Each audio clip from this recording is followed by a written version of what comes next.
এজন্য কোরবানির আগে সর্বপ্রথম যে বিষয়টি খুব জরুরি সেটা হলো আমাদের উদ্দেশ্যগুলোকে একটু ঝালাই করে নেওয়া, আমাদের উদ্দেশ্যগুলোকে একটু রিচেক করে নেওয়া। আমরা কেন কোরবানি করব, আমাদের কোরবানির উদ্দেশ্যটা কি?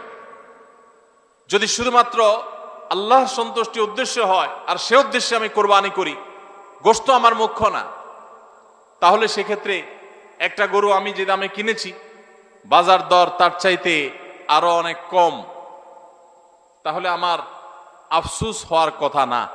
কারণ আল্লাহ তাআলা সওয়াব দেওয়ার সময় গোশত কয় কেজি হয়েছে সেই হিসাবে দিবেন, নাকি আমি কি পরিমাণ টাকা আল্লাহর রাহে খরচ করলাম সেই পরিমাণ দিবেন?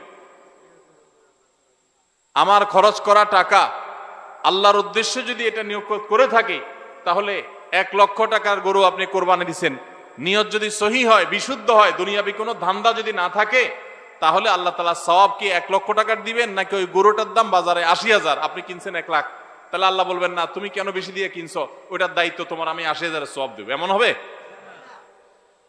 কিন্তু তারপরেও আমরা কোরবানির পশু কেনার পর দেখা যায় ওইটা নিয়ে আমাদের অনেকের হেজিটেশন থাকে, আফসোস থাকে। হ্যাঁ, সন্দেহাতীত ভাবে আপনি মার্কেটে যে গরুর বাজারে যে মূলামূলি করে উপযুক্ত ন্যায্য মূল্যে আপনি কিনবেন, অতিরিক্ত দাম কোনো যৌক্তিক কারণ ছাড়া আপনি কসাইকে বা গরু বিক্রেতাকে কেন দিবেন? সেটা দেওয়ার কোনো যুক্তি নাই।